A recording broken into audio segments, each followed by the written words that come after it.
आज के इस एक्सप्लेनर में हम 4.5 अरब साल के एक ऐसे विजुअल सफर पर चलने वाले हैं जो सीधे हमारे और आपके वजूद से जुड़ा है।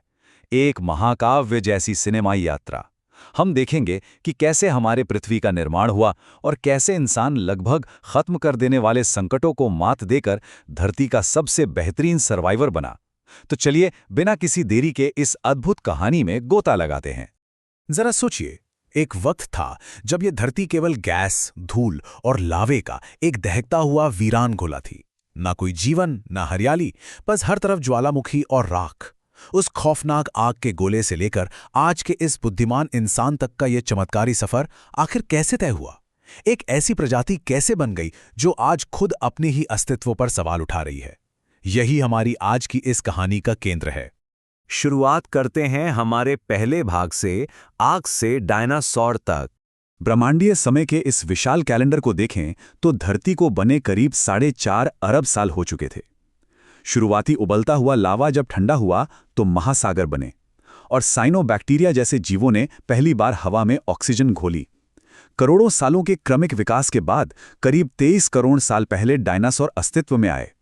ये वो दौर था जब 40 टन भारी ब्रैकियोसोरस जैसे विशालकाय शिकारी इस धरती के निर्विवाद राजा थे। उनका राज ऐसा था जैसे वो कभी खत्म ही नहीं होंगे। लेकिन फिर अचानक सब कुछ राख में मिल गया। 70,000 किलोमीटर प्रति घंटा, जी हां, आज से 6.5 करोड़ साल पहले 15 किलोमीटर चौड़ा एक विशालकाय एस्टेरॉयड अंतरिक्ष को चीरता हुआ इसी खौफनाक रफ्तार से धरती से टकराया। इस एक टक्कर ने पल भर में डायनासोरों के पूरे साम्राज्य को खत्म कर दिया और पूरी दुनिया को एक भयानक अंधेरे में धकेल दिया। अब आते हैं अगले पड़ाव पर, होमो सेपियंस का उदय। प्रलय के उस अंधेरे में जो छोटे स्तनधारी जीव बिलों में छुपकर बच गए थे, उन्हीं से हमारे पूर्वजों ने आकार लिया। जब अफ्रीका के जंगल सवाना के मैदानों में बदलने लगे तो इस सोच की क्रांति का असल जादू शुरू हुआ। इसे 3 आसान कदमों में समझते हैं। जब हमारे पूर्वजों ने आग की खोज की और पका हुआ मांस खाना शुरू किया तो भोजन जल्दी पचने लगा। इससे जो जैविक ऊर्जा बची वो सीधे दिमाग के विकास में गई, जिससे दिमाग का साइज 3 गुना बड़ा हो गया। और फिर कुदरत ने एक जादुई म्यूटेशन किया, FOXP2 जीन में बदलाव।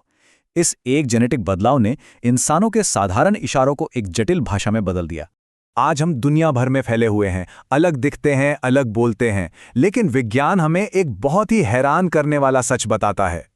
आज जिंदा हर इंसान का DNA अफ्रीका में 1.5 से 2 लाख साल पहले रहने वाली सिर्फ एक महिला पूर्वज से जुड़ता है। वैज्ञानिक इन्हें माइटोकॉन्ड्रियल ईव कहते हैं। ये इस बात का पक्का सबूत है कि हम सबकी जड़ें, चाहे हम कहीं भी हों, एक ही हैं। और यहीं से शुरू होता है अफ्रीका से भारत का हमारा ऐतिहासिक सफर। यूरेशिया से टकराकर जब भारतीय उपमहाद्वीप ने हिमालय को जन्म दिया तो मानसूनी हवाओं ने इसे एक हरे भरे स्वर्ग में बदल दिया। लेकिन आधुनिक इंसानों के पहुंचने से बहुत पहले भारी भरकम होमो इरेक्टस 10 लाख सालों से भी ज्यादा समय तक इन भारतीय जंगलों के राजा थे। तो फिर एक सवाल उठता है, ऐसा क्या हुआ जिसने भारत के इन पहले और सबसे ताकतवर आकाओं को लगभग हमेशा के लिए मिटा दिया? एक अदृश्य दुश्मन? इसका जवाब है वोल्केनिक विंटर, यानी ज्वालामुखी की सर्दी। इंडोनेशिया में टोबा नाम का एक सुपर ज्वालामुखी इतनी भयानक ताकत से फटा कि उसकी राख ने आसमान को ही चोक कर दिया। सूरज छिप गया और अचानक एक जानलेवा ठंड आ गई। होमो इरेक्टस के शरीर बहुत भारी और गठीले थे, जिन्हें जिंदा रहने के लिए बहुत ज्यादा ऊर्जा की जरूरत थी। वो इस अचानक आई भयंकर ठंड के अनुकूल नहीं ढल सके और हमेशा के लिए खत्म हो गए। फिर शुरू हुआ आधुनिक इंसान का सबसे साहसिक और खतरनाक सफर। अफ्रीका सूख रहा था, इसलिए करीब 65,000 साल पहले हमारे पूर्वज वहां से निकल पड़े। जरा सोचिए, उन्होंने खौफनाक लाल सागर को लकड़ियों के अस्थायी बेड़ों पर पार किया।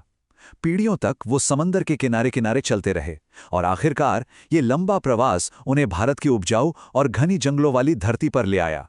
लेकिन भारत के जंगल अफ्रीका के खुले मैदानों की तरह बिल्कुल नहीं थे। यहाँ हर झाड़ी के पीछे खतरा था। ऐसे में मध्य भारत में मौजूद भीमबेटका जैसी प्राकृतिक गुफाएं सिर्फ पत्थरों का ढेर नहीं थीं, वो मानवता का पहला किला थीं। इन गुफाओं और आग की ताकत ने ही हमारे पूर्वजों को उन भयानक रातों में शिकारियों से बचाया था। बढ़ते हैं हमारे अगले हिस्से की तरफ, नियांडरथॉल और सोच की क्रांति। जब होमो सेपियंस दुनिया भर में फैल रहे थे तो वो अकेले नहीं थे। 1 से 4%। सुनने में ये बहुत छोटा नंबर लगता है ना? लेकिन ये इतिहास का सबसे बड़ा राज खोलता है। डीएनए सबूतों से ये चौंकाने वाला सच सामने आया है कि यूरोप और एशिया के आधुनिक इंसानों में आज भी निएंडरथल और डेनिसोवन का 1 से 4% डीएनए मौजूद है। इसका सीधा मतलब है कि हमारे पूर्वजों ने उन प्रजातियों को सिर्फ युद्ध में हराया ही नहीं, बल्कि उनके साथ रिश्ते भी बनाए। और यहीं से सर्वाइवल का तरीका पूरी तरह बदल गया। पहले के आदिमानव भारी भरकम पत्थर की कुल्हाड़ियों का इस्तेमाल करते थे। ताकत तो बहुत लगती थी, पर तेज भागने वाले शिकार के सामने वो बेकार थीं। फिर होमो सेपियंस ने अपना दिमाग लगाया और माइक्रोलिथ बनाए, छोटे रेजर की तरह तेज धार वाले ब्लेड। हड्डियों पर लगे ये छोटे पत्थर उस जमाने की मिसाइल टेक्नोलॉजी थे, दूर से ही अचूक वार। इसे कहते हैं ताकत से ज्यादा दिमाग का इस्तेमाल। इस समय तक हम सिर्फ सरवाइव नहीं कर रहे थे, हम सोच रहे थे। ये एक बहुत बड़ी सोच की छलांग थी। मधुमक्खियों को शांत करने के लिए धुएं का इस्तेमाल करना, महाराष्ट्र में 25,000 साल पुराने शुतुरमुर्ग के अंडों को बर्तन की तरह इस्तेमाल करना, गुफाओं में जादुई शिकार के दृश्य उकेरना, और सबसे बड़ी बात, अपनों को हथियारों और गहनों के साथ दफनाना। ये सब दिखाता है कि इंसान अब कला, अर्थशास्त्र और धर्म की नींव रख रहा था।